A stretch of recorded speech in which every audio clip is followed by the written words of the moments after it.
Vou aprendendo, né? Você vai ter que fazer um curso com a gente, pra gente aqui. Gostei, cara, tá bacana o estudozinho, né? Gostei. Obrigado. Olá, seja bem-vindo, eu sou o Wellerson Oliveira, estamos ao vivo na TV Bolsonaro Presidente para falar sobre temas atuais e também sobre o que nos trouxeram aos temas atuais. Ao meu lado, Deuseles Filho. Boa tarde, Deuseles, seja bem-vindo à TV Bolsonaro Presidente. Obrigado, pessoal, boa tarde. Pois é, eu e o Deuseles juntos vamos bater um papo mais do que esperto, mais do que especial com o Mário Frias, ex-secretário de Cultura do governo Bolsonaro. Boa tarde, Mário. Rapaz, eu cheguei nesse governo aqui, eu virei ex-tudo. Ex-ator, ex-apresentador, ex-secretário. E eu acho assim, ó, já pra gente meter o pé na porta, eu acho o seguinte, a gente é alguma coisa e estamos fazendo outra, né? Assim, eu sou cristão, né? Amo minha família, amo o Brasil. Se Deus permitir, vou estar em algumas posições ainda, mas sim, eu só sou um. E não tem jeito de ser ex-ator, né? Nós não podemos ser ex-cristãos, ex-pais, ex-patriotas. Isso é o mais importante. O que você não pode perder é a sua essência. O resto do tempo leva, outro traz outras coisas. Eu acho que o presidente Bolsonaro é o cara que mais exemplifica isso, né? Ele é muito ele, né? Muito criticado porque não tem uma crítica fundamentada, não existe uma crítica fundamentada na gestão dele, né? Então ficam buscando essa crítica no lado pessoal dele, né? E é isso que eu acho mais bacana do presidente, é exatamente isso. Ele continua o mesmo cara, um homem de palavra, com quem eu tive a oportunidade de trabalhar agora, né, durante quase 2 anos com ele. E isso é admirável numa pessoa, porque o crachá costuma mudar muito as pessoas, sabe?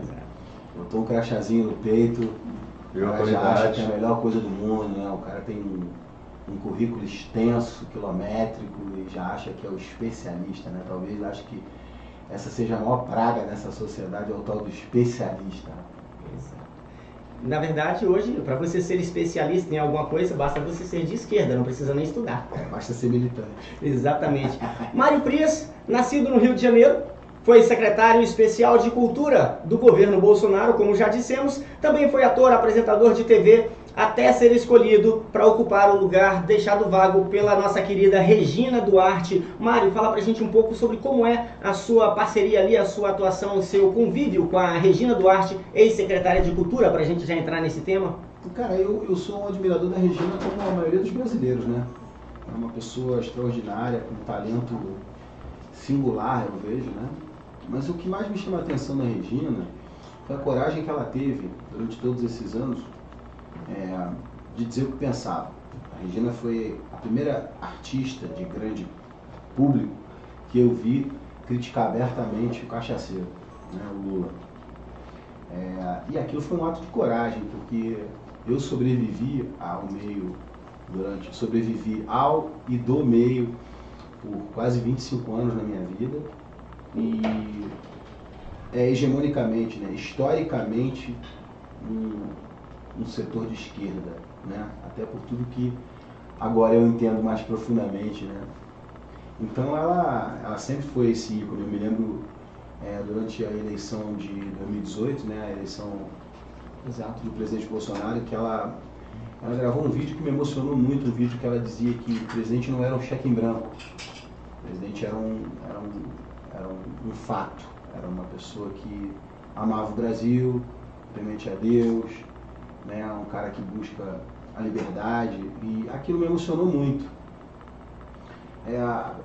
Aconteceram diversas fofocas, né, eu fui alvo aí durante esses 2 anos de muita difamação, né, e é tão engraçado, porque se você procurar o meu nome ao longo da minha carreira, nunca tive nada que me desabonasse, né, nenhuma mácula na minha história. Assumi o governo, virei o vilão da novela das 8. A gente põe lá no Google, lá só aparece coisa legal. E é isso, cara. E da Regina, assim, acho que ela foi muito corajosa. Foi a primeira vez que eu vim a Brasília num evento, foi na posse dela, engraçado, né? E eu realmente não tinha plano nenhum de assumir a Secretaria de Cultura, nem nenhum cargo político, nunca fez parte dos meus sonhos, nem dos meus anseios como pessoa, nem como profissional.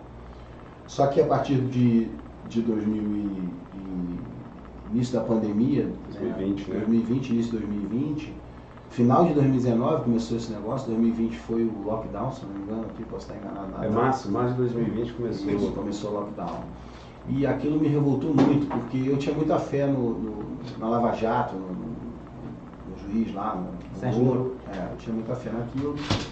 E me ofendeu demais os vídeos que eu assisti na internet, né, de uma senhora apanhando em Campinas, numa praça, que teve o braço quebrado, um rapaz que teve um ataque epilético porque a loja dele foi fechada à força no Nordeste. Não lembro. Foi triste demais.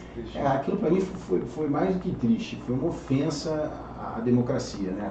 Aquilo me afetou, aquilo foi algo que rompeu a casca. Foi ali que eu comecei a falar de política. E aí acabou dando nesse...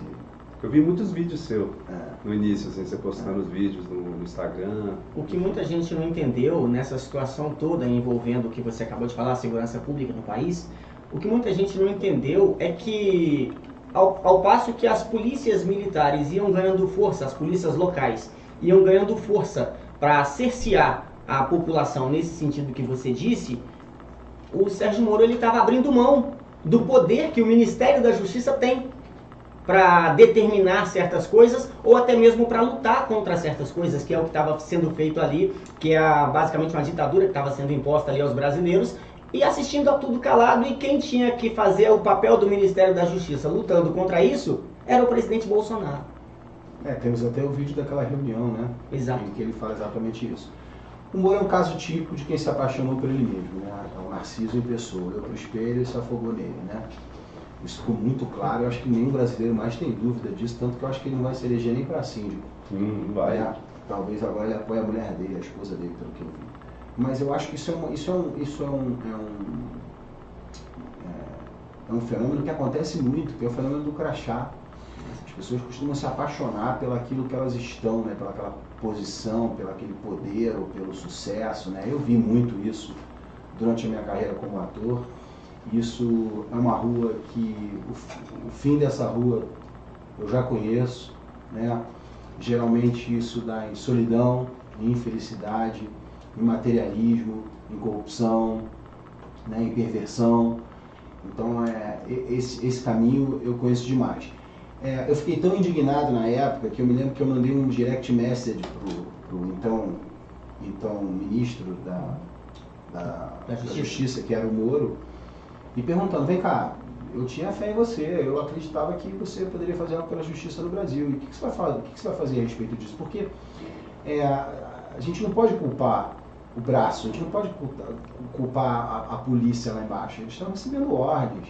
Exato. Aí muita gente fala, a ordem errada não se cumpre, né? A ordem legal não se cumpre, mas é muito difícil, porque dentro de uma farda tem uma família, por trás de uma farda tem um sustento, exato, né? Aquilo ali, então não dá pra gente culpar diretamente, né, essas pessoas.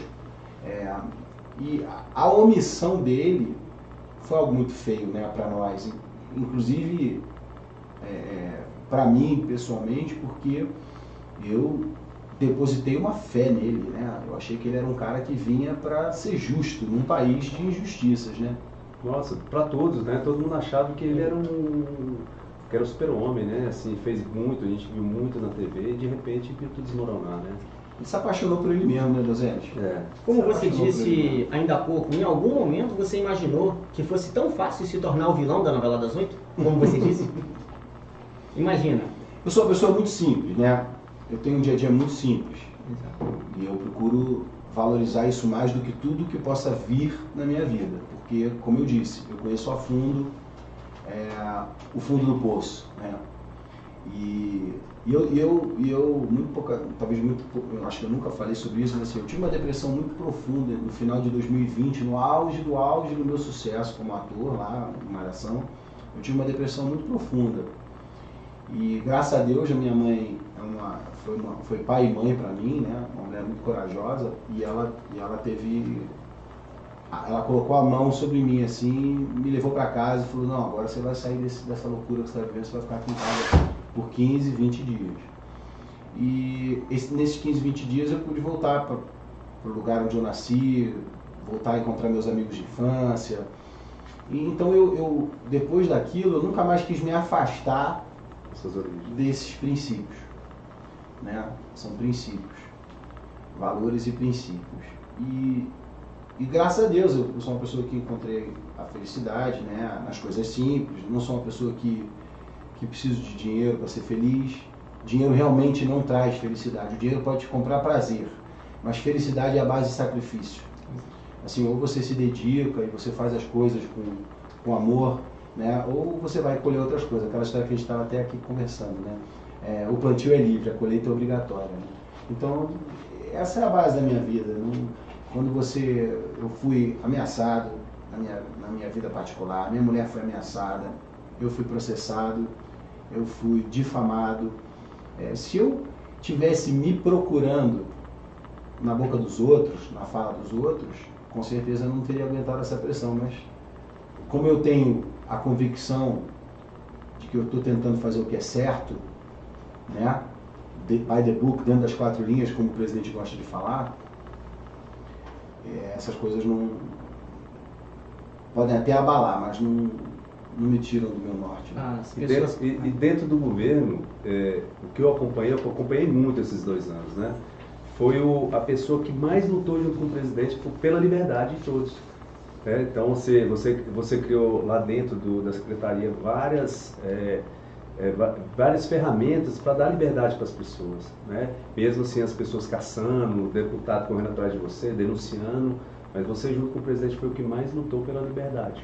A gente começou a discutir, Deuseles, em outubro de 2020, eu tinha acho que poucos meses de secretaria, o decreto de liberdade de expressão, né? O executivo opina e aconselha, né, o chefe da nação dentro do tema que me diz respeito.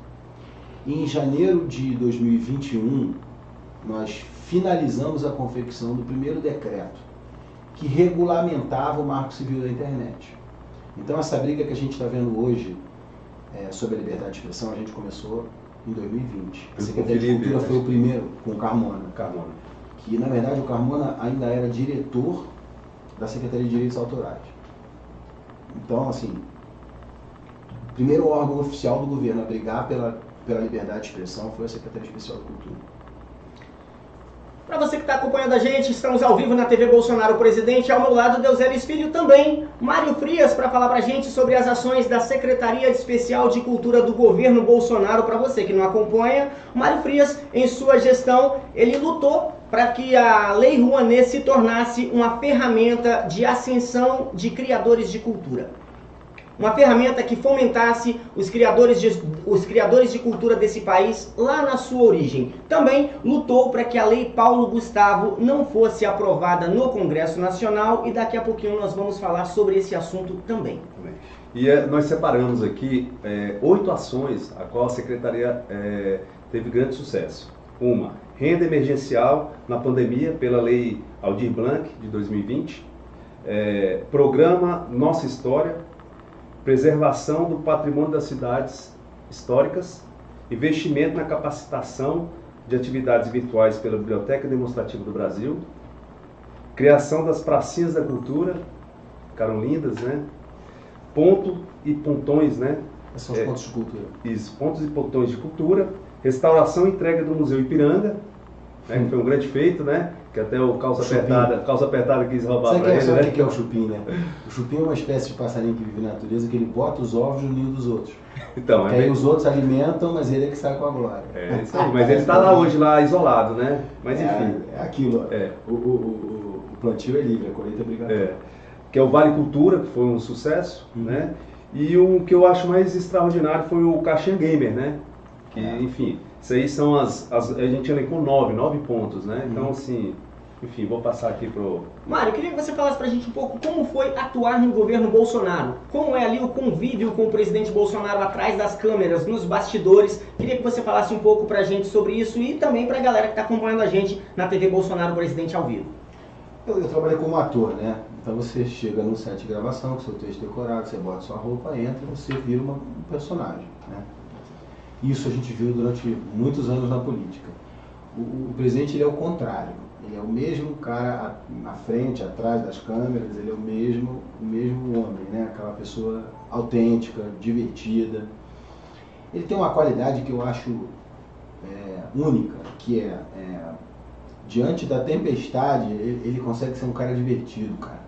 Às vezes o mundo está caindo, a gente está vendo que a pressão está num nível assim absurdo e ele consegue fazer uma piada, brincar com você, sabe? Ele é uma pessoa preparada para aquilo ali, viu? É um jogo de xadrez com peça de chumbo que só ele, eu acho mesmo, não tem outro. Porque é uma coisa que até ele já falou, eu já vi ele falando, que ele diz assim, o currículo é algo muito importante, né?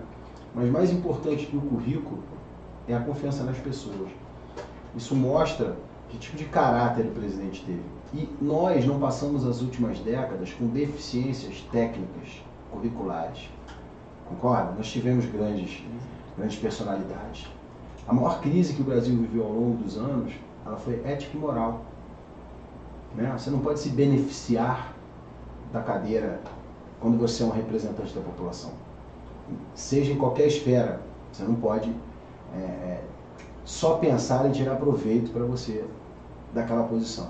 E ele exemplifica para mim, que convivi muito com atores, que convivi muito com sucesso, com o crachá, né?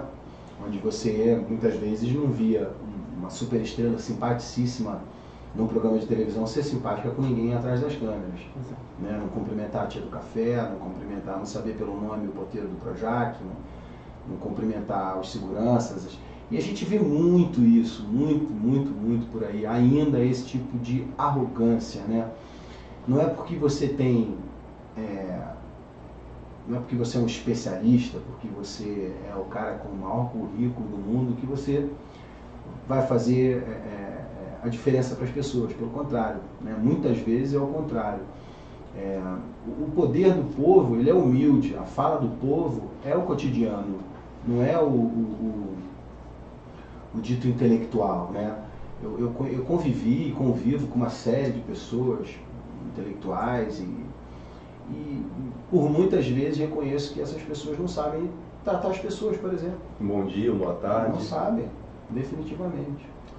E o presidente é o contrário, né? Então ele é o homem que tem a maior responsabilidade de todas e consegue lidar com isso sem perder a humildade, né? Eu vejo Jair Bolsonaro hoje como o maior homem público do mundo, hoje. É o cara capaz de dialogar com todas as áreas, é o cara capaz de colocar o Brasil acima de tudo, muito importante. A gente viu o que foi feito nos governos com a Amazônia, as questões, né? Porque uma coisa é você ter um ato de bondade, né? Entregar um prato de comida para uma pessoa que está em dificuldade na rua, tratar aquela pessoa com educação, né?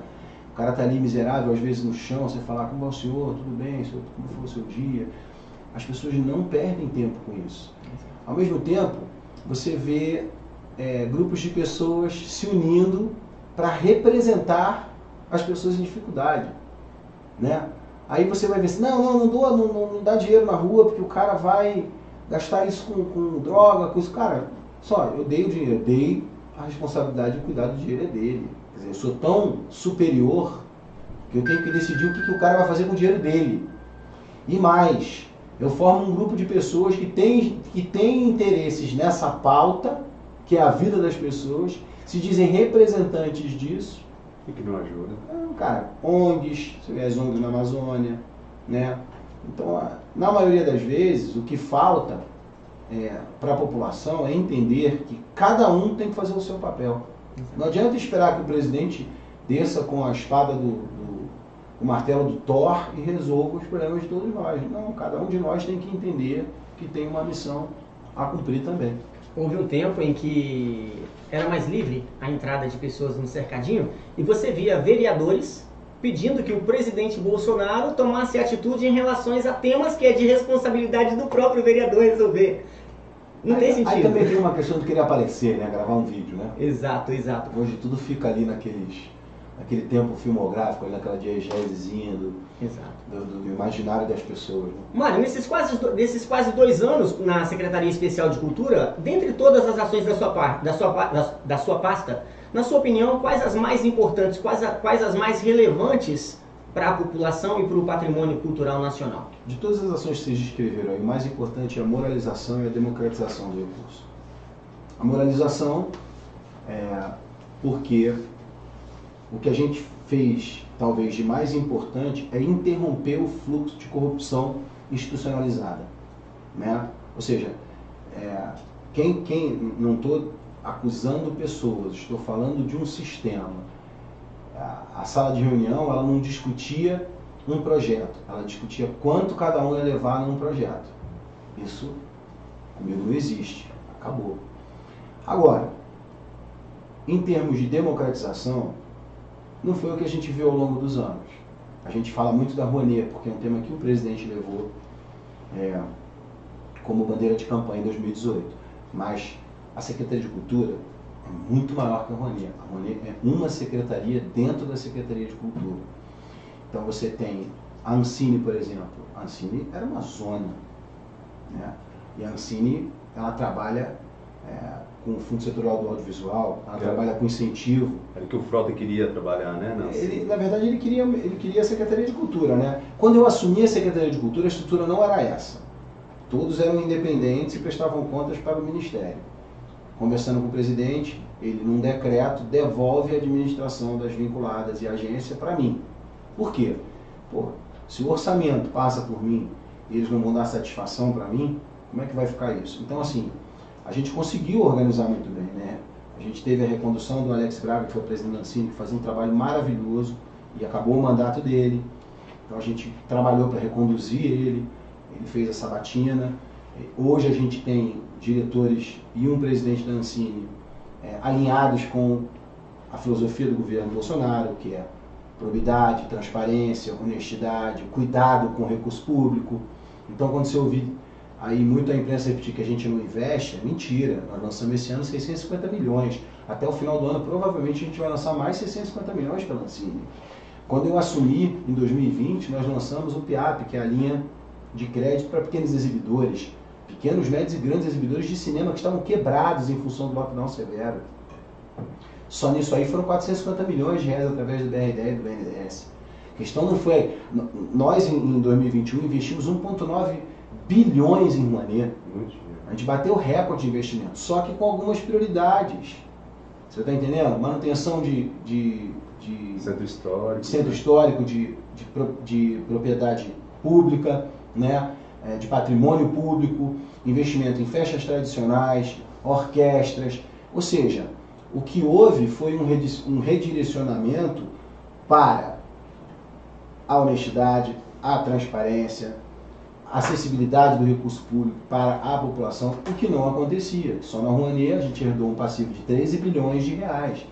Você já imaginou quantos empregos poderiam ter sido gerados ao longo dessas décadas, onde a gente não sabe nem para onde foram esses 13 bilhões de reais?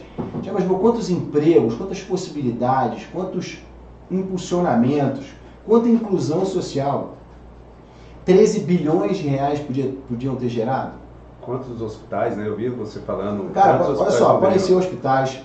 Com esse dinheiro dá para você botar um computador em cada casa de um brasileiro. Você pode botar um computador bom dentro da casa de todo o brasileiro com 13 bilhões de reais.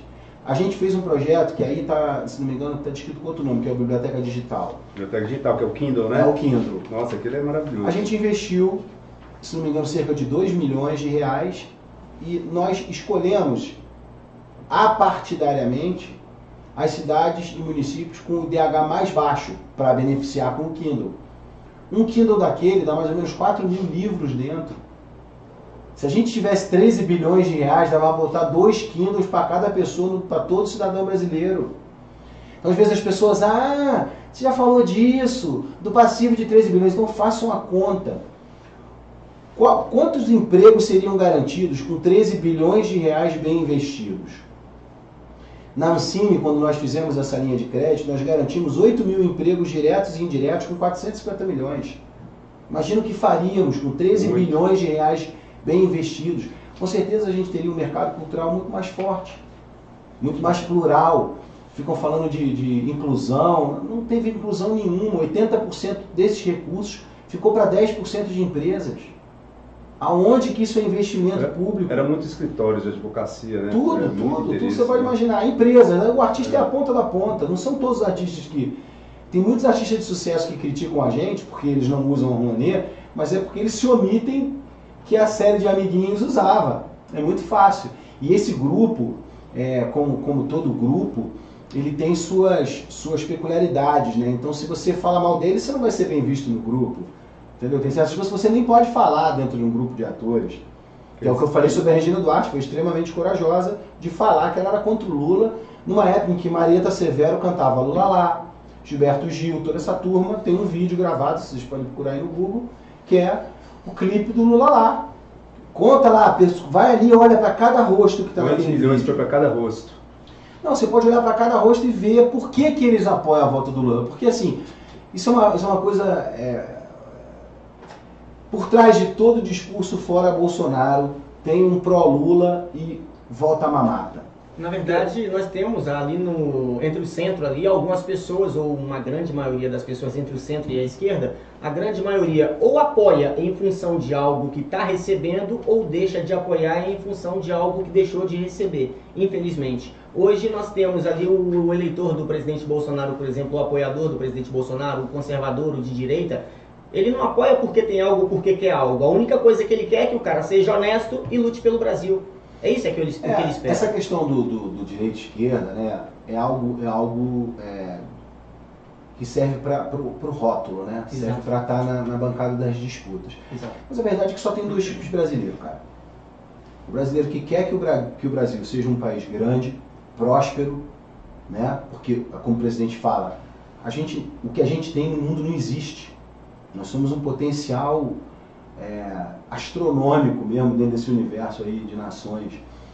E a gente tem esse tipo de brasileiro que quer que o Brasil prospere de maneira transparente, proba, honesta, inclusiva, que o Brasil gere empregos, que o Brasil cresça com o agronegócio, que a gente tenha uma indústria autossuficiente de petróleo, por exemplo. E a gente tem um brasileiro que quer o mecanismo de volta, que quer a mamata de volta. Não existe mais isso. O brasileiro está pouco preocupado com o que você pensa.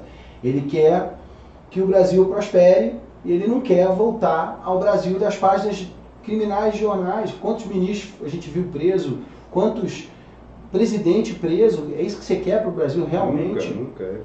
Mário, mas você, assim, isso tudo que você falou, tem uma grande parcela das pessoas aqui do Brasil que acompanha. Você luta pelo que eles querem, só que eles não conseguem fazer isso. Por exemplo, quando você vai lá, você mostra para a população ali, que igual a gente que acompanha, vê que a Anitta captou recursos, que o Luciano pegou 30 milhões, entendeu? Em recursos Rouanet. O Lázaro Ramos pegou 2.700 milhões, Zélia Educa pegou sei lá quantos milhões, a Ivete pegou um monte de... Você desmascara essas pessoas que pra gente acompanhava ali na Globo, e isso pra gente é importante demais. Então, quem está assistindo, eu tenho certeza que você luta por eles. Entendeu? Eu sigo o exemplo do presidente, porque a gente não desconfiava de muita coisa que acontece até o Jair Bolsonaro se candidatar. E como presidente, acho que ele escancarou mais ainda as portas daquilo que acontecia dentro da esfera governamental no Brasil. Uma das coisas importantes que a gente faz é justamente isso, deixar transparência, mostrar para o povo de verdade, para a população, o que acontecia com os recursos públicos. Esses nomes todos que você citou podiam ser a mesma cara. Todos esses estão defendendo os interesses próprios de cada um. Eu não estou falando só do recurso em si, a gente não está falando aqui de quantos milhões, não. A gente está falando de saber que, para eles, é melhor um outro governo e não esse. Sim. A gente não fez absolutamente nada contra artista nenhum. Vou te explicar, por exemplo, como que funciona a lei de renúncia fiscal, a lei Rouanet. Existe um artigo, que é o artigo 22, que proíbe ao gestor fazer análise subjetiva de projetos. Se aparecer o projeto do Macaquinhos, dedo no ânus, e ele cumprir os pré-requisitos técnicos, ele vai ser aprovado. Eu não posso negar. Não existe essa possibilidade para o gestor. Então eu não coloquei empecilho nenhum. O próprio filme do Lázaro aí, a Ancine não negou nada para ele. Ele pediu e a Ancine falou assim, não, nós vamos analisar. O nós vamos analisar, ele vendeu como se a gente não tivesse dando dinheiro para ele. Ele foi na mídia, falou ele fez mais uma vez a defesa de um Brasil que ele quer. Porque, cara, por trás de todo fora Bolsonaro, por trás de toda essa choradeira, esse mimimi, de gente que tem uma vida de rei, muito diferente da vida da população, por trás do fora Bolsonaro tem um volta Lula. É porque eles não têm coragem de falar. Ontem uma atriz aí, que eu não vou falar o nome aqui, estava fazendo uma campanha no Instagram dela, falando para os jovens e adolescentes tirarem o título, que o Brasil precisa mudar. Mas ela não diz que a mudança é volta Lula. Porque ela não tem essa cara de pau. Porque ela tem a cara de pau de dizer que não gosta do Bolsonaro. Mas quem não gosta do Bolsonaro quer o Lula, porque não tem outro. Então assim, para todo mundo que fica nesse papinho assim, ele fala palavrão, ele é grosso. Querido, você só tem uma alternativa. É uma alternativa para nós. Ou é o Brasil que a gente já conhece, para trás, que é o Brasil que valorizava grupinhos, amigos do rei, né? E nunca houve política pública para a população. Ou você quer um Brasil novo. Um Brasil que acredita na população, que investe nas riquezas, que defende as fronteiras, que não vende o Brasil, que não fatia ministério. Então é isso. Hoje a gente tem que ter a maturidade. Porque assim, tem muita gente que fala assim, eu não gosto de política. Querido, olha só, eu sei que você não gosta de política, mas vai um recadinho pra você. Sabe aquele teu amigo que gosta de política? É ele que vai construir as políticas que vão reger a sua vida. Então hoje não tem opção. Hoje você tem que querer, no mínimo, entender o que está acontecendo na política. Você não pode se omitir, porque se você se omitir, aquele cara que entende de política, que faz da política o seu negócio pessoal, vai vencer uma eleição para deputado, para vereador, para prefeito, para governador. E aí a sua vida, bonitinha, que não gosta de política, vai pro ralo. É isso mesmo. Mário, lá no começo, quando você teve o início da sua carreira, a produção artística, ela era o suficiente ou ela era focada exclusivamente nas bilheterias, no resultado que aquilo poderia trazer para o artista, e esse resultado era o suficiente, tanto para o artista, quanto para a manutenção do trabalho dele, quanto para a manutenção de equipe, e de repente, a partir de um certo ponto, a produção artística brasileira ela parou de se preocupar com o grande público e passou a se preocupar com os grandes recursos vindos principalmente da Lei Rouanet, como você disse, tem várias outras fontes, mas principalmente da Lei Rouanet. O que aconteceu nesse meio do caminho onde a cultura se perdeu no país? É muito fácil de entender isso aí, muito simples. É assim, tem um dramaturgo, um ator muito famoso, fez novelas da Globo, mas é um autor de teatro, um ator muito conceituado, que é o Juca de Oliveira. Não estou aqui falando que o Juca defende o governo e que o Juca é Bolsonaro, nada disso. Estou falando numa entrevista que ele deu. Um dramaturgo, quando ele escreve uma peça, ele pensa se aquele assunto vai ser agradável para as pessoas. Por quê? Porque ele vive daquilo, ele tem que botar um prato de comida na mesa dele. Então havia uma dedicação sobre aquele texto, né? Havia um consenso de que o texto precisaria ser palatável, precisaria ser agradável, engraçado, ou dramático, mas havia naquela dedicação o foco em bilheteria. Porque se o cara trabalhasse 2 anos num texto, tivesse sem dinheiro, a hora que ele colocasse a peça no teatro e ela não desse público, ele não ia continuar sendo ator, ele ia ter que virar outra coisa. Eles iam ter que criar outra coisa. A partir do momento que a lei de incentivo substitui o valor do bilhete, há um desinteresse no aprofundamento até mesmo do tema e da qualidade da arte. Então aquela fala do Lhama Cuspideira, do Zé de Abreu, que ele diz, teatro, a Lei Rouanet pagou os salários dos artistas nos últimos 20 anos, porque você sabe, teatro não dá de público, bilheteria, nem cinema. Isso é uma mentira deslavada. Totalmente. É alucinógeno. Totalmente. Porque você perdeu completamente o sentido do próprio trabalho artístico. Porque o cara, ele melhora de acordo, você cresce na sua vida degrau por degrau. Se você pular, né, e já for para o patamar de cima, você deixou de crescer, de evoluir artisticamente. Então, além de Porque ele ficou dependente do dinheiro assistente. Vamos colocar aqui num senso comum. Eu vou abrir um restaurante. E eu botei naquele restaurante tudo que eu tinha. Energia, minhas economias, pedi dinheiro para minha mãe, pedi dinheiro no banco. Fui ali e coloquei o restaurante. Se eu não me esmerar para fazer um prato num preço legal, com sabor legal, que as pessoas gostem, o restaurante vai fechar, não vai? Então qual é a minha preocupação principal no meu negócio? O produto final. Certo? Agora, se vem alguém e diz assim, quanto custa isso aí? 500 mil, toma 1 milhão. Você vai se preocupar com a comida que você vai fazer ou você vai viver do 1 milhão que você ganhou? Vai acostumar com 1 milhão, né? É isso. E aí o que acontece? E aí o que é pior? Porque aí sim entra uma parte da elite privilegiada artística que se beneficiava desse acordo, né? Que o presidente fala, eu não quero que fale bem de mim, eu quero que fale a verdade, eu quero que diga o que eu estou fazendo. E nesses governos, os amigos do rei, o combinado era, não importa o que eu faça, fale bem de mim. Você vai continuar na lista VIP. Então é uma troca que, além de furar os cofres públicos, criar um rombo de 13 bilhões de reais,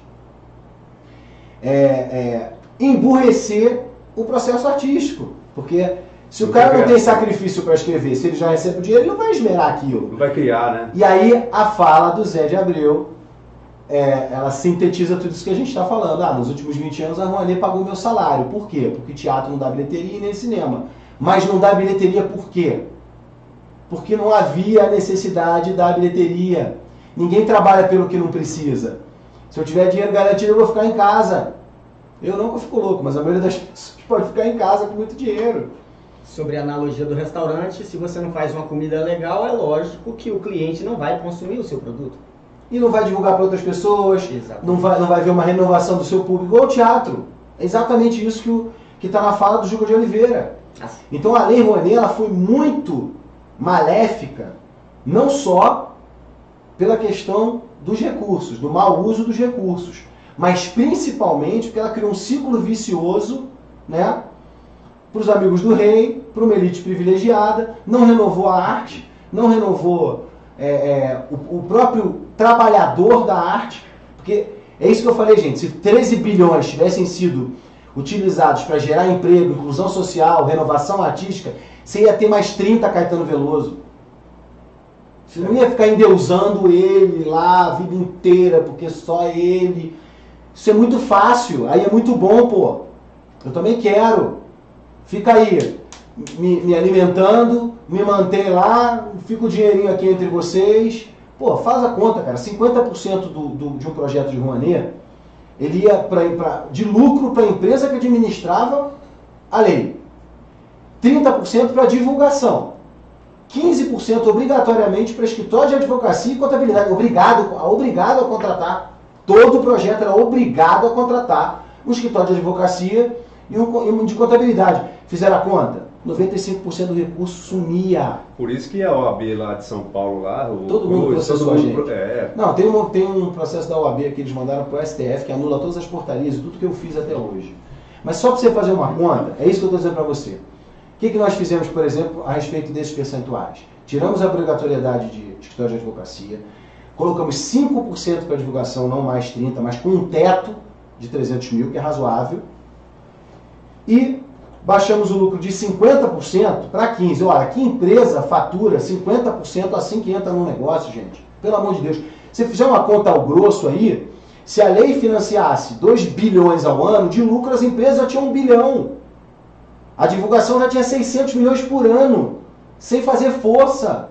É óbvio que isso gerou uma preguiça cultural. É óbvio que isso criou um congelamento de iniciativa. Para que o cara vai ter iniciativa de fazer um bom trabalho, de se esmerar na arte dele, se ele já tem o dinheiro da bilheteria antes da bilheteria entrar em questão? Ainda teve o caso das mídias que captavam recursos também, Não, né? as mídias tinham legalmente dentro do processo da Rouanet, isso que eu falei para você, 30%. Então, se a Lei Rouanet movimenta 2 bi por ano, você está falando de uma fatia de mercado de brincadeira de 600 milhões de reais. Né? A Lei Rouanet, como a gente está falando, ela foi criada objetivando fomentar o financiamento de artistas em início de carreira, como nós dizemos. Algum equívoco no projeto de lei que possibilitou que essa lei fosse utilizada por grandes artistas e não pelo pequeno que está lá começando a carreira? Não, cara, não é isso. A questão não é a lei servir só para alguma coisa. Ela pode fomentar tudo. Não existe isso. Uma lei é para todos os brasileiros. Uma lei não é para uma classe ou para outra. Não é a questão, não são os grandes não usarem. Não existe isso. A questão é que a própria estrutura burocrática da lei só facilitava para um lado. Exato. É isso que eu estou falando. Então, ao longo dos anos, ela foi desvirtuada do próprio sentido da existência dela. A lei é muito boa. A Lei de Fomento à Cultura, a 8.313, é uma lei muito boa. A questão é que ela nunca foi aplicada como deveria ser num país como o Brasil.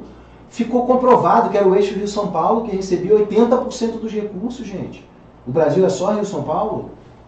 Nós somos um país continental, nós somos gigantes, temos vários países aqui dentro, diversas manifestações culturais.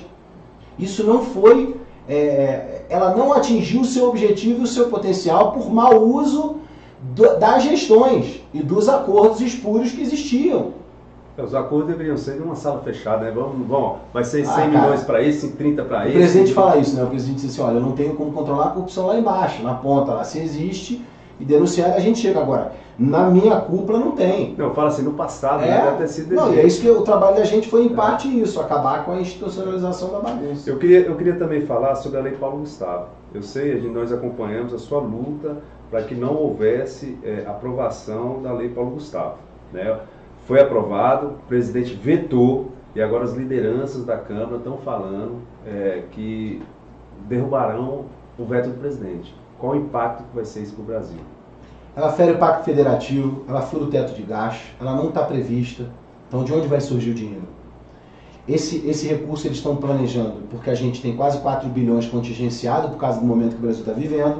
Então, um lado tem que sofrer para o outro poder ser ajudado. Não tem como você pegar e resolver todos os problemas do Brasil. Então, esse dinheiro foi contingenciado do Fundo Nacional de Cultura, que engloba o FSA também, que é o Fundo Setorial do Audiovisual. Agora, se a Lei Paulo Gustavo pegar esse recurso, acabou o Fundo Setorial do Audiovisual, acabou o Fundo Nacional de Cultura, acabou todo o recurso que existe, é previsto em lei, para que você possa criar políticas públicas. Quando essa lei saiu do Senado a primeira vez aprovada, e foi para o Congresso, foi para a Câmara, a gente conseguiu boas vitórias, trouxemos a discricionalidade do recurso para o governo federal, porque é um recurso federal, não pode ser administrado pelo Estado, quer dizer, pelos estados. Concorda? Concordo. Quando voltou para o Senado, eles derrubaram tudo e aprovaram ela na íntegra. Né? Então, ela tem diversos furos legais, ela é basicamente ilegal a lei. Ela vai pegar um recurso federal e vai dar para os estados gerenciarem esse recurso. Então isso já é um erro crasso da lei. Mas o principal disso tudo é que essa lei tira do governo federal o poder da discricionalidade, da administração do recurso. Então, essa Lei Paulo Gustavo será o novo Covidão. Ou seja, só para a Bahia, nessa divisão da Lei Paulo Gustavo, eles receberiam 400 milhões de reais. Só que assim, preste atenção, se aprovada, 90 dias depois, se ela for aprovada agora, 90 dias depois esse dinheiro está nos estados. Você imagina isso, há poucos meses de uma eleição, na mão desses governadores que a gente viu explorarem o Brasil, com as verbas que eram para ser para compra de respirador, para construção de hospital. Assaltarem-se, quer dizer, né? É isso que vai acontecer. É isso que vai acontecer. Então, assim, você que tem seu deputado, que cobra as atitudes dele, né, via e-mail, via redes sociais, cobrem o voto, saibam como o seu deputado votou nessa lei, porque se essa lei passar, ela vai ser o culturão. Mário, nós sabemos, como você disse, estamos em ano eleitoral, sabemos que você está numa pré-candidatura, numa pré-campanha. Eu queria que você falasse para quem está ouvindo a gente, em quais principais pautas você pretende atuar caso você tenha êxito nessa jornada de 2022?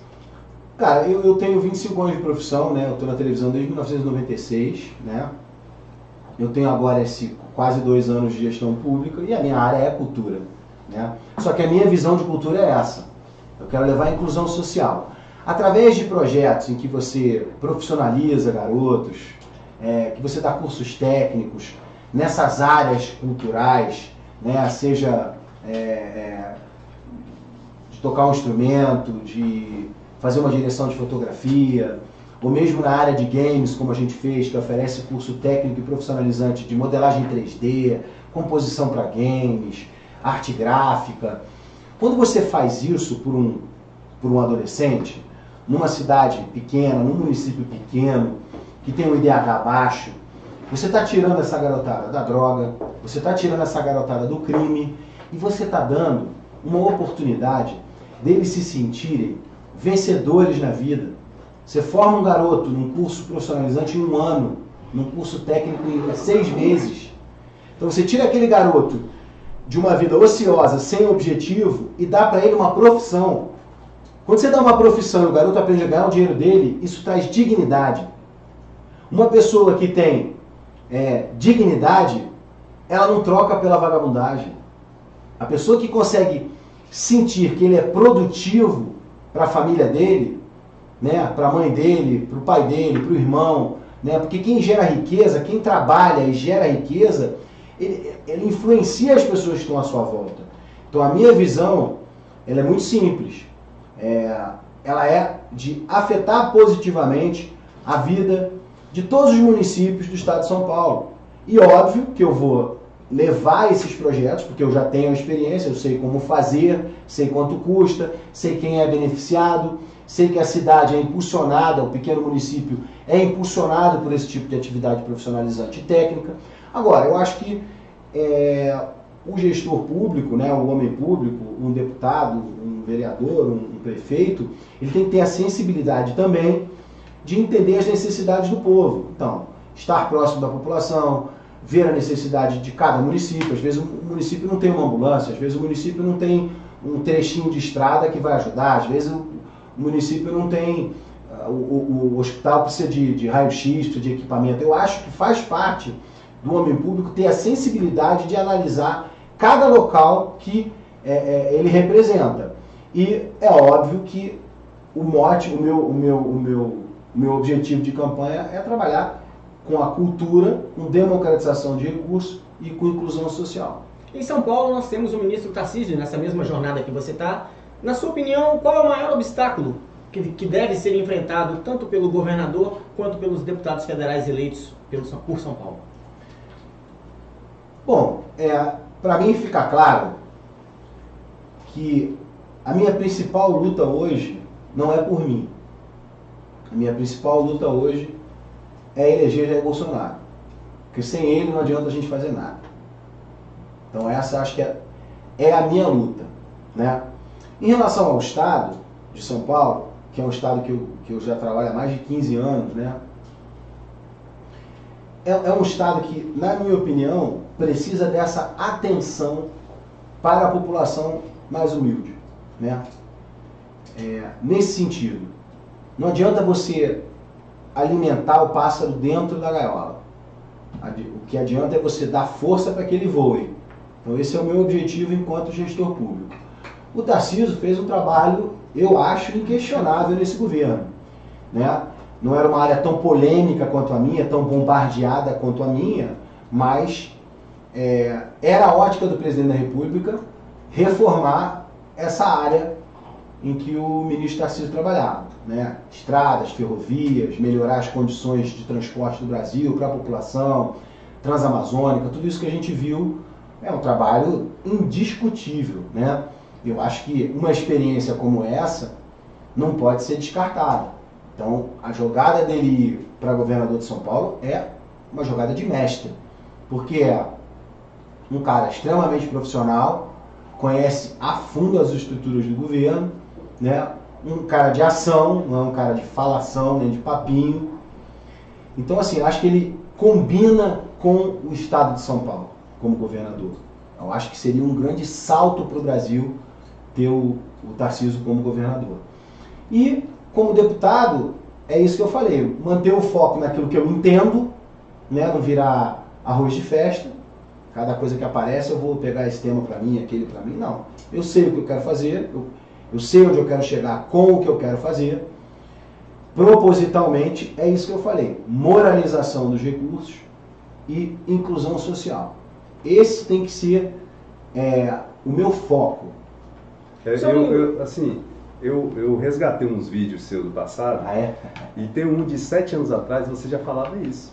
Você já falava sobre oficinas, sobre treinamento a pessoas. Eu sempre fiz oficina de televisão. Eu rodei o Brasil ensinando a garotada a fazer cena de novela. Então, eu adorava trabalhar com isso. Eu estou vendo você falar, eu estou vendo você olhar o vídeo de 7 anos atrás. Falando isso, não, agora eu terminei a malhação, meu trabalho foi formidável, foi um papel muito bonito, mas agora eu vou fazer as oficinas que eu quero mostrar às pessoas como se profissionalizar. Transformar uma vida é algo que dinheiro nenhum paga. Eu sou carioca, né? E eu conheço as grandes cidades. Meu pai era piloto agrícola. Antes dos 13, 14 anos, eu já tinha rodado o Brasil inteiro. Então, Rio Grande do Sul, Paraná, Santa Catarina, São Paulo, Mato Grosso. Você ia com ele? Com ele, a vida inteira. Então, a pessoa que recebe um sorriso de uma pessoa humilde por ter transformado a vida dela de alguma maneira, não tem dinheiro que pague, não tem posição de poder que te dê aquela alegria. E as oficinas, Deus eles, essas que eu rodei muito o Brasil inteiro fazendo, de interpretação para TV, porque eu quando entrei na Globo em 96, a Globo tinha a oficina da Globo. Eu fiz a oficina da Globo. Você fazia direção, você fazia atuação, você fazia desenvolvimento de texto, você conhecia a história da TV. Então foi algo tinha no Faustão, não era aquela oficina? Não, o Faustão também tinha. Quem apareceu nessa oficina foi a Nívia, minha esposa, mãe do meu filho. Então, assim, esse prazer, essa felicidade que você tem de transformar a vida das pessoas é algo maravilhoso. E o gestor público tem essa oportunidade. É o que eu estou falando, pegar uma cidade pequena, um município do estado de São Paulo, chegar lá e colocar uma estrutura de uma casinha gamer, sabe? Ensinar aquela garotada a lidar com o celular, uma profissão que venha do celular, eles vivem nisso. Então, assim, ensinar o garoto a ganhar dinheiro. Uma coisa que é importante também, que existe nesse currículo da casinha, é a administração financeira, que é para o garoto saber quanto vale o trabalho dele. Porque se você parar para pensar, o garoto de uma cidade pequena, ele pode começar a trabalhar com publicidade digital, se ele tiver o curso profissionalizante, se ele tiver o curso técnico, se ele realmente souber a capacidade que ele tem, ele pode trabalhar para o supermercado local, para a sapataria, para o pipoqueiro, ele pode gerar naquela região dele oportunidade de emprego para outras pessoas. Então, além dele conquistar a vida dele, a dignidade dele, como eu falei, né, ter uma profissão, cara, nada é mais bonito do que uma profissão. Marceneiro, né, o cara que transforma um pedaço de madeira em algo, né, do teu cotidiano, uma mesa, uma cadeira, né, isso faz com que a pessoa encontre a felicidade, porque aquilo que eu falei antes, o dinheiro pode até te comprar prazer, né? Você pode ter prazer num relógio, você pode ter prazer num carro, você pode ter prazer em viagem, você pode ter prazer num apartamento, você pode ter prazer em uma série de coisas que você pode comprar, mas não significa que todas essas coisas que você comprou vão te trazer felicidade. Eu vi muito isso na minha vida, não é algo que eu estou falando da boca para fora, eu tenho 50 anos ainda, né, de pele aqui.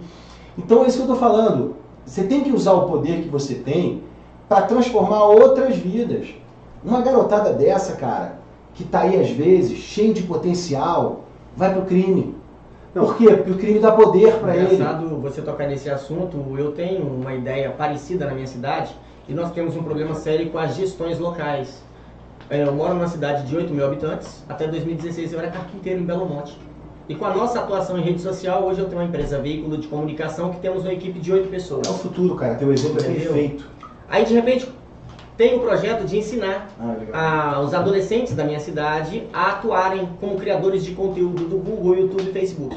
Mas como é que você ensina a trabalhar na internet? O que você precisa nesse caso é de padrão. Como é que você ensina a trabalhar na internet um adolescente que sai do ensino médio sem saber ligar um computador? É verdade, é verdade. Não tem como. Agora é importante você explicar o projeto Casinha Games, né? O Casinha Games é isso. O projeto Casinha Games é isso. A gente vai para uma região de DH baixo, coloca uma estrutura de computadores top, com cursos profissionalizantes e técnicos de formação. Você atende mais ou menos 400 jovens por ano. Jovem que eu estou falando é porque a gente sempre pensa no adolescente, mas qualquer pessoa pode fazer um curso técnico. Exato. Um jovem de 15 ou um jovem de 50.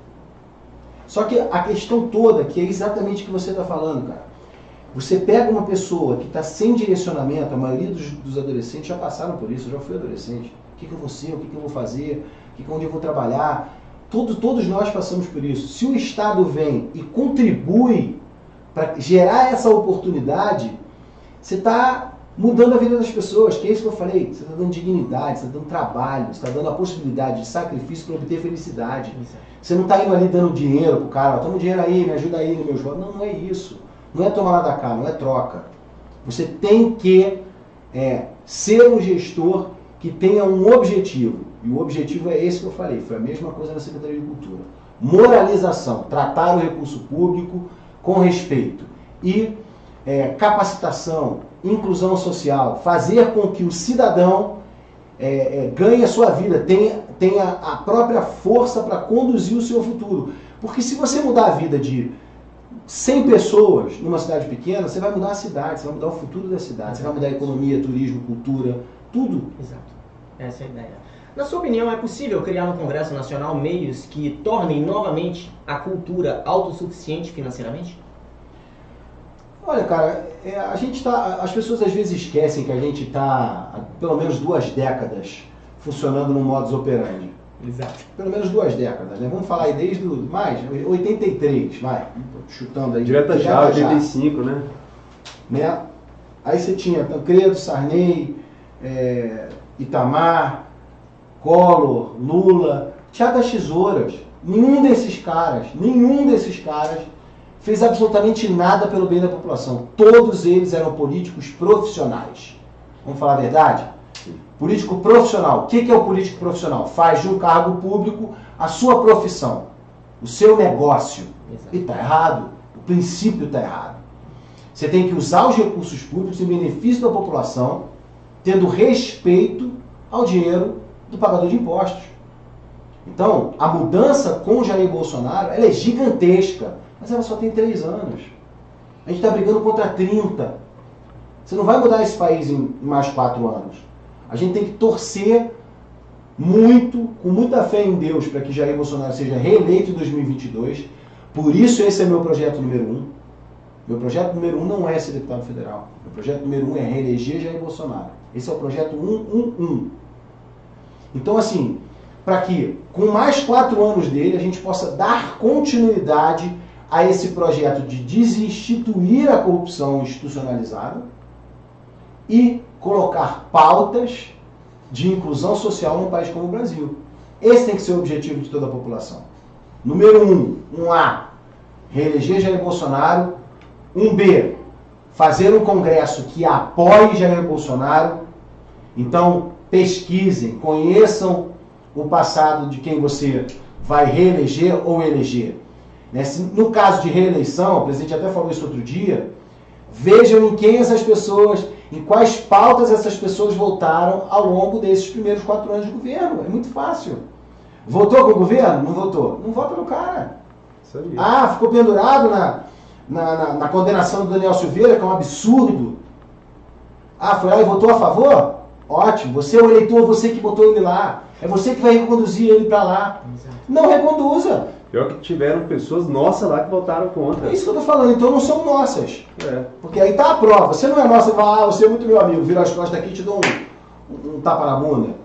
Aproveitando a sua deixa, vamos falar um pouquinho, na sua opinião, como é que você vê essa situação do Daniel Silveira nesse momento?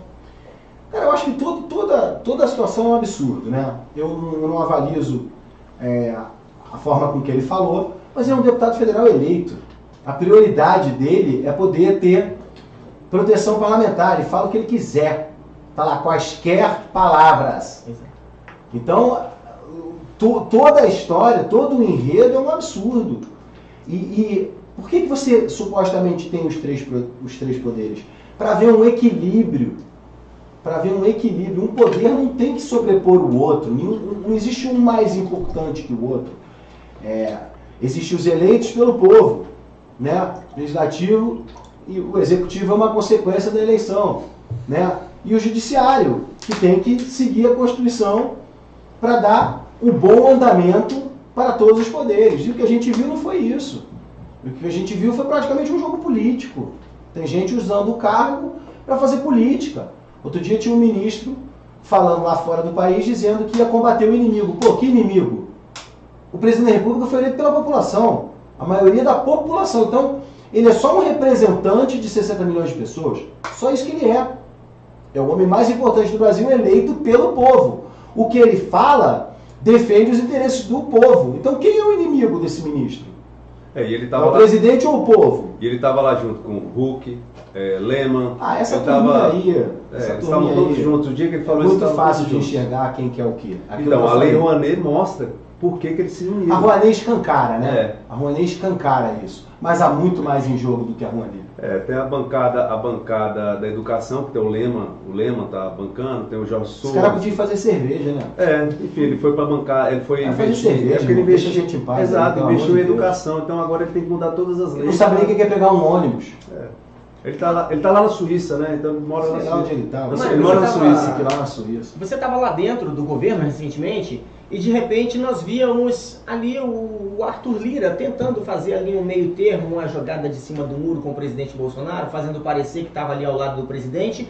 E de repente nós vemos o Arthur Lira cada vez mais unido ao senador Rodrigo Pacheco e também ao STF. Inclusive, recentemente ele disse que o Daniel Silveira não vai assumir a CCJ. Olha, eu não vou me aprofundar nesse assunto, porque não é a minha pauta, não é o meu tema, não é isso que eu estou aqui defendendo. Eu acho que a gente tem gente para defender isso. Eu só acho o seguinte, mais uma vez eu vou voltar à mesma questão. Essas pessoas são eleitas por quem? Por eles mesmos ou pelo povo? O povo. Então, a quem eles representam? Para quem eles trabalham? O povo. Então, assim, é muito fácil resolver esse problema. Na próxima eleição, não vota nele. Rebenta. O povo brasileiro precisa entender que o poder emana do povo. O povo é que escolhe quem são os seus líderes. Então, se existe um fulano, um beltrano, um ciclano, fomos nós que votamos. Acabou. Vamos resolver isso? Não vota no cara. Não traz o cara de volta. A oportunidade é agora. A oportunidade é agora em outubro. Esses caras desagradaram a população? Rebenta, não vota nele. Tira ele de lá. Verifiquem bem, o voto é a ferramenta mais importante da democracia. É no voto que a gente resolve os problemas. Não é na internet, não é rede social, não é fazendo piquete, não é tocando fogo em pneu. Não é assim que a democracia funciona. É isso que está todo mundo esperando, né? O presidente da República que é o ditador, né? O cara defende a liberdade o tempo todo. Foi o defensor mais ferrenho da liberdade o tempo todo. Está jogando dentro das 4 linhas o tempo todo, com toda a paciência do mundo, com toda a tranquilidade, usando a experiência que ele tem de muitos anos de Congresso. Então, assim, a responsabilidade é nossa agora. Se você se enganar na hora de votar agora, é porque você quer, né? Porque aquilo que eu falei, você só tem 2 tipos de brasileiro. Um brasileiro que quer que o Brasil tenha um futuro e o brasileiro que quer que vote a mamata para si mesmo, que vote o negócio da política. Então a culpa é nossa, a responsabilidade é nossa, não é deles, como nós que escolhemos eles. Está chegando a hora tão anunciada pelo presidente em várias oportunidades, onde ele disse que caso a Globo não coloque as contas em dia, ele não renovará a concessão. Você vislumbra essa possibilidade de não renovação de concessão da Globo? E, na sua opinião, o que teria levado a Globo a contrair ou acumular uma dívida tão grande com os cofres públicos brasileiros? A certeza de que não ia precisar de dinheiro nunca, que as coisas iam estar sempre resolvidas. Se você tem uma dívida, você quer pagar, você não quer estender essa dívida. Então nunca foi interesse pagar, a meu ver, tá? Agora, esse processo de inabilitação dela é muito difícil. Isso aí vai ter muita água para rolar ainda jurídica. Não é uma coisa tão simples, não é um estalar de dedos que isso vai... Não acho que esse tem que ser o nosso foco, derrubar a Globo. A Globo é um mecanismo muito importante, emprega diversas pessoas, emprega milhares de famílias.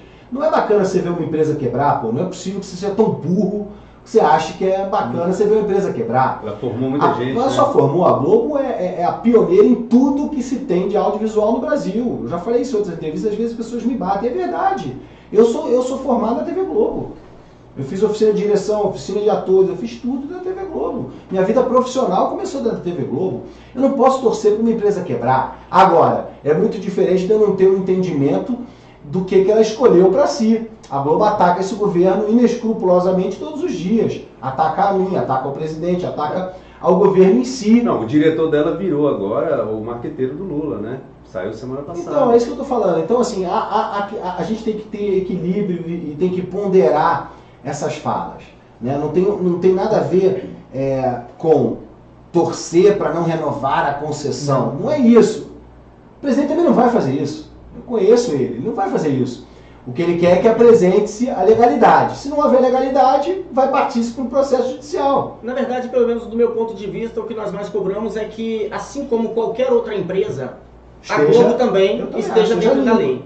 Entendeu? O que a gente mais cobra é isso. Se uma empresa normal, eu, por exemplo, eu tenho uma empresa de comunicação, ano passado paguei 75 mil de impostos. É isso aí. De repente você tem uma Globo que deve tantos milhões ou mais de 1 bilhão e nada acontece com ela. O exemplo, 2 pesos e 2 medidas. O exemplo é Silvio Santos. Silvio Santos teve um banco lá, o banco que ele era dono, o pessoal fez uma gestão, teve um prejuízo de 4 bilhões. Ele foi lá, vendeu um monte de ativo que ele tinha e pagou o imposto. Ele ganhou um dinheiro. Agora sim, eu queria tocar num tema final, é um tema que eu sei, que eu te acompanho muito, eu sei que é um tema que você ama, que é família, né? Então você tem uma esposa que eu vejo sempre você com ela, Juliana, tem o Miguelzinho que mora fora do país, mas vocês sempre estão juntos, e a Laura, né? A Laura tem 10 anos, né? Mora aqui em Brasília com você. E eu queria saber, nós queremos saber como você concilia, porque eu sei que seu papel principal é estar com a família e depois trabalhar, que trabalha muito, né? Então eu queria saber, nós queremos saber como que você faz para conciliar isso. Cara, o meu maior sonho sempre foi ter uma família, né? Esse foi o meu maior sonho. Com a bênção e a graça de Deus, eu consegui me sustentar durante a minha vida toda. E isso é algo que cria dignidade, né? Dignidade é uma barreira muito forte, é algo muito forte dentro de uma pessoa, no caráter de uma pessoa. Saber que você é digno do que você tem, você é merecedor daquilo que você se esforça para ter, né? Minha vida sempre foi muito sacrificante. A carreira de ator, muito ao contrário do que se diz, que ator é vagabundo, ator é isso, não é não. A gente trabalha muito, trabalha-se muito na carreira. E eu sempre tive a bênção de Deus para ter o trabalho, né? Óbvio que você tem que honrar o trabalho, sacrificar o trabalho. Mas o meu maior sonho sempre foi ser pai, marido, filho, ter um filho, né? Tenho muito orgulho da minha esposa, do meu casamento, dos meus 2 filhos, né? Minha mulher que é apaixonada por futebol, tá namorando a gatinha dele lá, eu fico super orgulhoso dele, é um menino bom, um menino agradável, carinhoso com a família, cuidadoso com a mãe, com o pai, com os avós. A Laura é uma menina muito talentosa, né? Engraçada, divertida, inteligente, carinhosa comigo, com a mãe. A minha maior força é da minha casa, vem do meu lar. E eu sempre digo isso, né? Eu e a Juliana, a gente tem a capacidade de falar assim, a gente vai se mudar amanhã, e vamos pegar um trabalho lá, vamos fazer isso amanhã. Então, isso também me fez descobrir que o seu lar não diz respeito ao endereço ou às paredes da sua casa.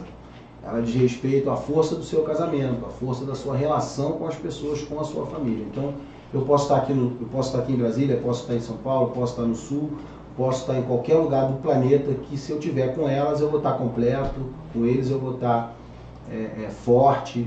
E se eu chegar triste, se eu chegar alegre, se eu chegar com fome, se eu chegar cansado, eu vou ter meu porto seguro. E isso é a maior fortaleza de um homem, na minha opinião. Então, e o que você fala retrata muito o programa que você tinha, né? Você tinha um programa se você puder falar um pouco. Eu gostei muito, eu assisti vários. As pessoas ainda falam muito dele, que é engraçado isso, né? Eu, quando saí da TV Globo, eu saí porque eu tinha uma pulsação muito artística, muito forte. E eu não aguentava as entre-safras, eu não gostava de esperar por outra novela, eu queria já fazer um projeto, inscrever, captar dinheiro, ir atrás de patrocinador, enfim, esse movimento artístico sempre foi muito maior do que só estar atrás das câmeras, né?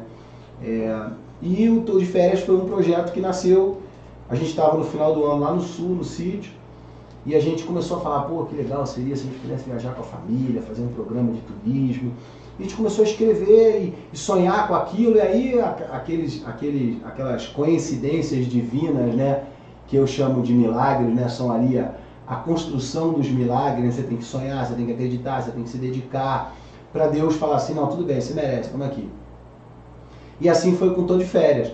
A gente, um amigo lá, um fotógrafo chileno que é muito meu amigo, o Jaime Bork, é um cara muito talentoso, ganhou prêmios de fotografia, é um cara genial, assim, um amigo querido do Chile. Tinha um amigo em São Paulo, que era a Andréia, eles se falaram, tem um amigo meu que tem um som, pô, vai fazer um projeto, pá, e a gente conheceu o Marcelo Walsh, que era o cara de marketing da CVC na época, tinha um projeto muito parecido, e aí a gente sentou e aí o milagre aconteceu. Realmente essas coisas são coincidências divinas, né? Divinas, são bênçãos que Deus coloca na sua vida, e a gente pôde por 2 anos viajar mais de 64 destinos, né? Na América do Sul quase inteira, acho que a gente só não foi a Venezuela, né? E a Bolívia, eu acho que a gente também não foi, mas Chile, Argentina, Paraguai, Uruguai, né? Fora do país fizemos México, Estados Unidos, e foi uma oportunidade fantástica, né? Eu pude levar meu sogro e minha sogra, um casal de amigos. Miguelzinho foi em vários, né? Miguel foi também.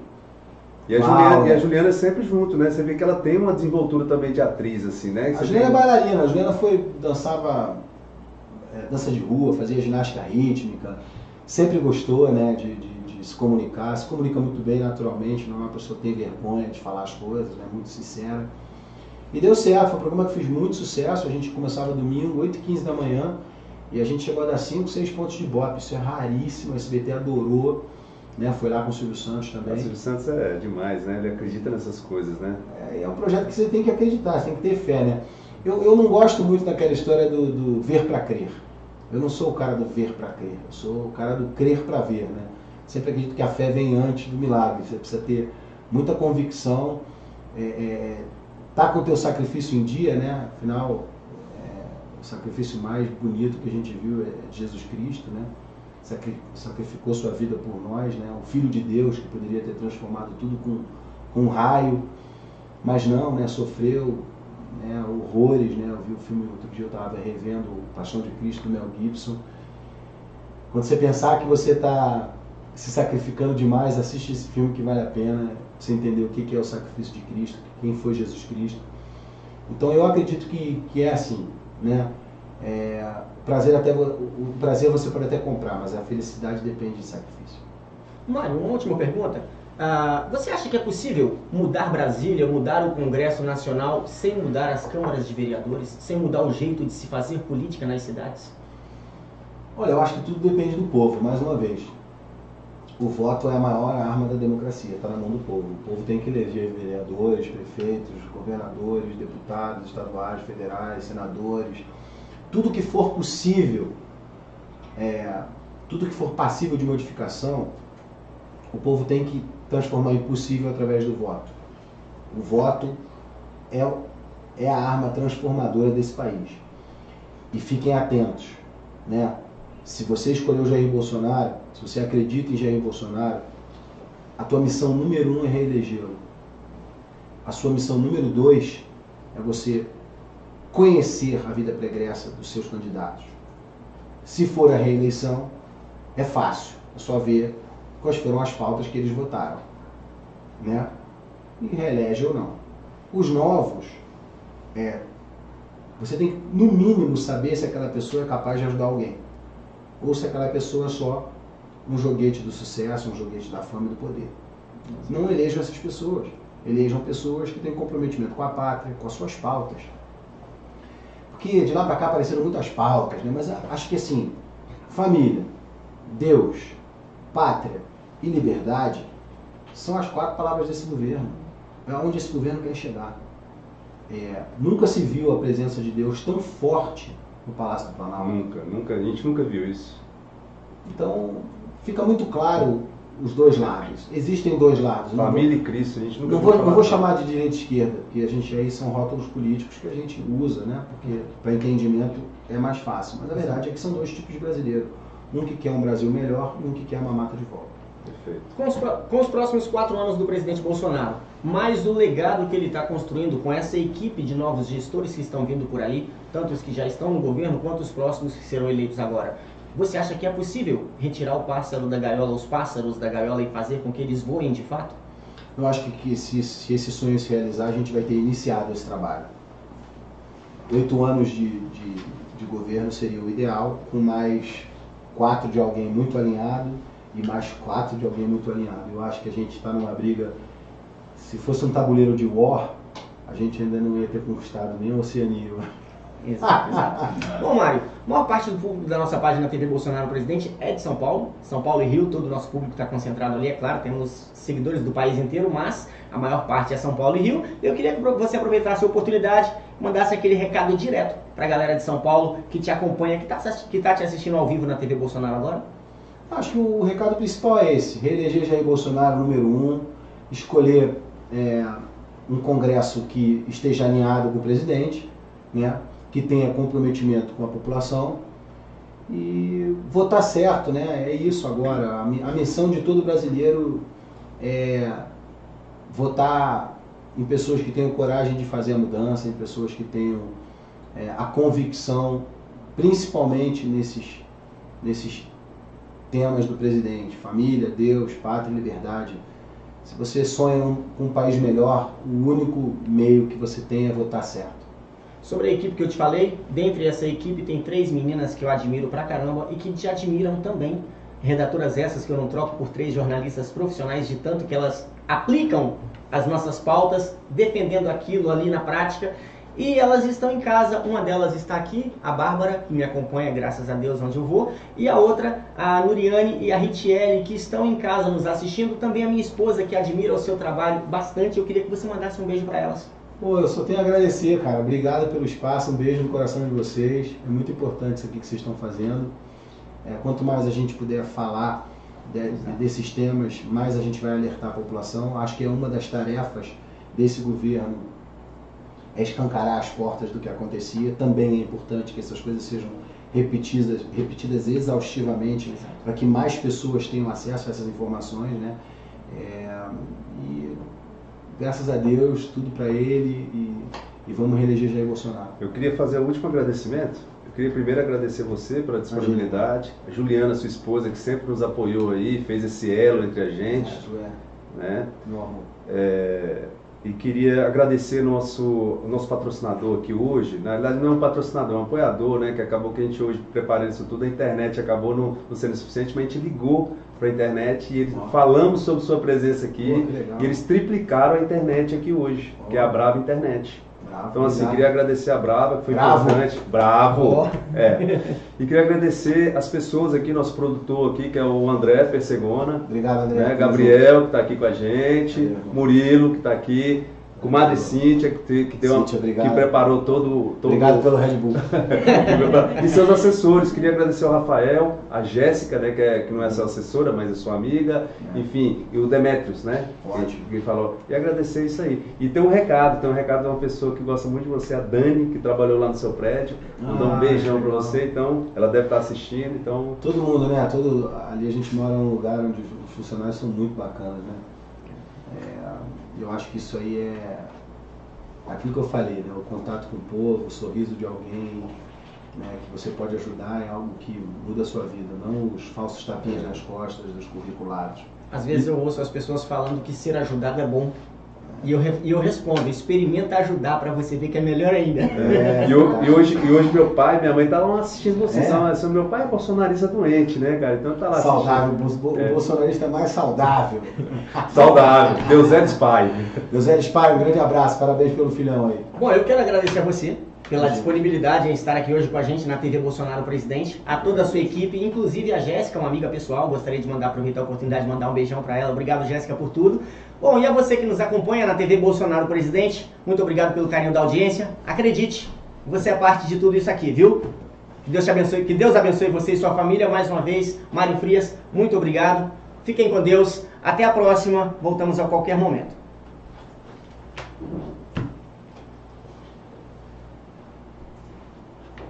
1h30, né? Bom, deu certo. Sério?